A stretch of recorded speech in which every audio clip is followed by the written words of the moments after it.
تیسرا بحران جو آج کے دور میں معاشرے کو اپنی لپیٹ میں لے چکا ہے وہ ہے خود فراموشی۔ آج ہمیں سب دکھتا ہے، پڑوسی کیا کر رہا ہے ہمیں نظر آتا ہے، بازار میں کیا ہو رہا ہے ہمیں نظر آتا ہے، بلکہ وزیر اعظم ہاؤس جہاں ہم کبھی گئے بھی نہیں وہاں کیا ہو رہا ہے یہ بھی ہمیں نظر آتا ہے، بلکہ دوسرے ملکوں تک کی خبریں ہمارے پاس موجود بھی ہیں۔ ہم تبصرے بھی کرتے ہیں، مسجد میں جائیں تو امام صاحب کتنے سیکنڈ لیٹ مصلی پر پہنچے تھے یہ بھی ہمیں نظر آتا ہے۔ سجدے میں جاتے وقت امام صاحب کے پاؤں کہاں تھے یہ بھی ہمیں نظر آتا ہے۔ ہمارا عموماً بولا جانے والا جملہ ہے بس یار زمانہ ہی خراب ہے، یعنی ہمیں پورا زمانہ نظر آ رہا ہے، ایک چیز ہے جو ہمیں نظر نہیں آتی، ہماری اپنی ذات۔ میرا نفس امارہ کیسے مجھے برائیوں پر ابھار کر غلط رستوں پر چلا رہا ہے، شیطان کس آسانی کے ساتھ مجھے بہکا کر نمازیں قضا کروا لیتا ہے، میرے اندر کتنی عیب موجود ہیں، میرے اندر کون کون سی کمیاں ہیں، وہ کمیاں مجھے کیا کیا نقصان پہنچا رہی ہیں، میں ان کمیوں کو دور کیسے کر سکتا ہوں یہ ہمیں نظر نہیں آتا۔ اور حیرت کی بات یہ ہے کہ اگر کوئی ہمیں بتا دے کہ بھائی آپ کے اندر یہ کمی ہے تو ہم ماننے کو بھی تیار نہیں ہوتے، الٹا بتانے والے کو ڈانٹنا شروع کر دیتے ہیں۔ یہ ہے خود فراموشی، اپنے آپ کو ہی بھول جانا، یہ بھی ہمیں پٹری سے اتارنے والا عیب ہے۔ اس کے سبب بھی ہماری ذاتی زندگی عبث یعنی بیکار ہو کر رہ جاتی ہے۔ سیدنا فاروق اعظم رضی اللہ تعالیٰ عنہ کی سیرت پاک دیکھیے، آدھی دنیا کے اکیلے حکمران، آپ کو پتا ہوگا کہ کوڑا آپ کے ہاتھ میں رہتا تھا، آپ بازاروں میں جا کر لوگوں کا جائزہ لیا کرتے تھے، راتوں کو گلیوں میں گشت کر کے لوگوں پر نگاہ رکھتے تھے۔ دنیا کے بڑے بڑے بادشاہ کیا منصوبے بنا رہے ہیں جن کی نگاہوں میں یہ سب کچھ تھا، مگر ان سب مصروفیات کے باوجود آپ ایک لمحے کے لیے بھی اپنے آپ کو نہیں بھولتے تھے۔ سیدنا عمر فاروق اعظم رضی اللہ تعالیٰ عنہ کا دور خلافت تھا، ایک دن آپ نے اچانک اعلان کروا دیا کہ سب لوگ مسجد میں جمع ہو جائیں، جلد ہی سب لوگ مسجد میں جمع ہو گئے۔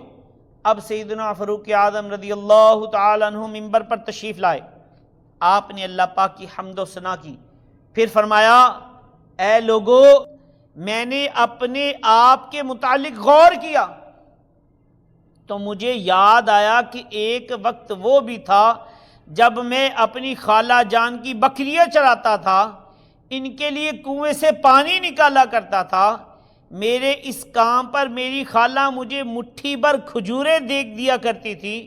سیدنا فاروق اعظم رضی اللہ تعالی عنہ نے بس اتنا ہی فرمایا اور ممبر سے نیچے تشریف لے آئے۔ لوگ حیران تھے کہ یہ کیا بات ہوئی، سب کو جمع کیا، ممبر پر تشریف لائے، ہم تو سمجھ رہے تھے کہ کوئی بڑی اہم بات ہوگی، مگر آپ نے تو اپنے ماضی کی ایک عام سی بات بتائی اور بس۔ کیا ہم سب کو صرف اسی لیے جمع کیا گیا تھا؟ اس مجمع میں عظیم صحابی رسول سیدنا عبد الرحمن بن عوف رضی اللہ تعالیٰ عنہ بھی موجود تھے۔ آپ نے ہمت کر کے عرض کی اے امیر المومنین، مجھے نہیں لگتا کہ آپ نے صرف یہی بات بتانے کے لیے لوگوں کو جمع کیا ہے، شاید آپ کچھ اور ہی فرمانا چاہتے ہیں۔ سیدنا فاروق اعظم رضی اللہ تعالیٰ نے فرمایا اے عوف کے بیٹے، بات دراصل یہ ہے کہ میں تنہائی میں تھا، میرے نفس نے مجھے کہا اے عمر اب تو امیر المومنین ہو گیا ہے۔ سب مسلمانوں کے خلیفہ ہو، تمہارے اور خدا کے درمیان اس وقت کوئی اور واسطہ نہیں ہے، پس تم ہی سب سے افضل ہو۔ فرمایا میرے نفس نے مجھے یوں وسوسہ دلایا تو میں نے آپ سب کو جمع کر کے اپنی پرانی یاد آپ سب کے سامنے بیان کر کے نفس کو اس کی اوقات یاد دلا دی۔ اللہ اکبر، اللہ اکبر، اللہ اکبر۔ یہ کیسی عظیم بات ہے۔ وقت کے خلیفہ ہیں، قطعی جنتی ہیں۔ یقیناً جب آپ کا دور خلافت تھا، یعنی پیارے پیارے آقا صلی اللہ علیہ وآلہ وسلم اور سیدنا ابوبکر صدیق رضی اللہ تعالیٰ عنہ دنیا سے پردہ فرما چکے تھے، اس وقت زندہ لوگوں میں سب سے افضل سیدنا فاروق اعظم رضی اللہ تعالیٰ عنہ ہی تھے۔ جب ایسی حالت ہو، انسان اتنے بڑے مرتبے پر پہنچا ہوا ہو، تو کبھی نہ کبھی دل میں خیال آ ہی جاتا ہے کہ میں اتنے بڑے رتبے والا ہوں، لیکن قربان جائیے سیدنا فاروق اعظم رضی اللہ تعالیٰ عنہ کی سوچ کتنی اعلیٰ تھی۔ آپ نفس کی چالوں اور شرارتوں سے کس حد تک واقفیت رکھتے تھے کہ ذرا سا خیال ہی آیا، اس سے پہلے کہ یہ خیال خود پسندی کا رخ اختیار کرتا، آپ نے فوراً بڑے مجمع میں کھڑے ہو کر اپنے ماضی کو یاد کیا اور نفس کو یہ بتایا کہ اے نفس، آج جو رتبہ تمہیں میسر ہے اس پر غرور مت کر، یہ سب اللہ پاک کی کرم نوازی ہے، اس کی عنایت ہے، ہمیشہ اس کے حضور عاجزی کرتے ہوئے شکر کا سر جھکائے رکھنا۔ اللہ اکبر، اللہ اکبر۔ سیدنا فاروق اعظم رضی اللہ تعالیٰ عنہ کے شہزادے سیدنا عبداللہ بن عمر رضی اللہ تعالیٰ عنہ فرماتے ہیں کہ ایک مرتبہ سیدنا فاروق اعظم رضی اللہ تعالیٰ عنہ نے پانی کا مشکیزہ اپنے کندھوں پر اٹھا لیا، حالانکہ آپ اس وقت خلیفہ تھے، چاہتے تو 20 غلام ملازم یہ کام کر دیتے، مگر آپ نے خود اپنے کندھوں پر مشکیزہ اٹھایا۔ آپ سے عرض کیا گیا حضور آپ رہنے دیجئے، ہم یہ کام کر لیتے ہیں۔ فرمایا میرے نفس نے مجھے خود پسندی میں مبتلا کر دیا تو میں نے اسے نیچا دکھانے کی ٹھان لی ہے۔ اللہ اکبر۔ کہاں سیدنا فاروق اعظم رضی اللہ تعالیٰ عنہ جیسی بلند رتبہ ہستی، کہاں خود پسندی جیسی بری باطنی بیماری۔ خود پسندی تو آپ کے قریب سے بھی نہ گزری ہوگی، مگر سیدنا فاروق اعظم رضی اللہ تعالیٰ عنہ کی یہ کمال عاجزی ہے کہ آپ وقت کے خلیفہ تھے، لہذا ڈرتے تھے کہ اس منصب کی وجہ سے کہیں خود پسندی میں مبتلا نہ ہو جاؤں، تبھی اس طرح کی کمال عاجزی والی ادائیں اپنایا کرتے تھے۔ اللہ اکبر، اللہ اکبر۔ تو اس سے ہمیں سبق ملتا ہے کہ ہم بھی اپنا جائزہ لینے والے بنیں، دنیا بھر کو تو نصیحتیں کرتے ہیں، خود کو بھی نصیحت کرنے والے بن جائیں۔ اللہ پاک قرآن پاک میں فرماتا ہے قد افلح من زکاہا وقد خواب من دساہا، بے شک جس نے نفس کو پاک کر لیا وہ کامیاب ہو گیا، اور بے شک جس نے نفس کو گناہوں میں چھپا دیا وہ ناکام ہو گیا۔ اللہ اکبر۔ اس آیت کریمہ میں صاف صاف فرما دیا گیا کہ کامیاب وہی ہے جو اپنے نفس کو سدھار لیتا ہے، اور جو اسے سدھار نہ سکے وہ ناکام اور نامراد ہے۔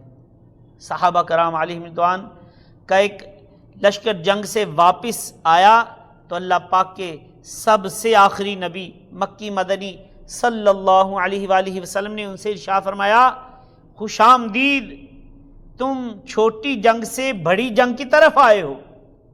عرض کی گئی یا رسول اللہ صلی اللہ علیہ وسلم بڑی جنگ کیا ہے؟ ارشاد فرمایا بندے کا اپنے نفس سے لڑنا بڑی جنگ ہے۔ ایک اور حدیث پاک میں ہے مجاہد وہ ہے جو اللہ پاک کی اطاعت میں نفس سے لڑتا ہے۔ اللہ پاک ہمیں توفیق بخشے۔ نفس کو سدھارنا بھی ایک کام ہے، اپنے اندر کے عیب ڈھونڈنا اور انہیں درست کرنا بھی ہماری ذمہ داری ہے، بلکہ یہی اصل ذمہ داری ہے۔ اللہ پاک ہمیں اس کی توفیق نصیب فرمائے، آمین۔ بجاہ النبی الامین صلی اللہ علیہ وآلہ وسلم۔ فخر و غرور سے تو مولا مجھے بچانا، فخر و غرور سے تو مولا مجھے بچانا، یا رب مجھے بنا دے پیکر تو عاجزی کا، یا رب مجھے بنا دے پیکر تو عاجزی کا، آمین۔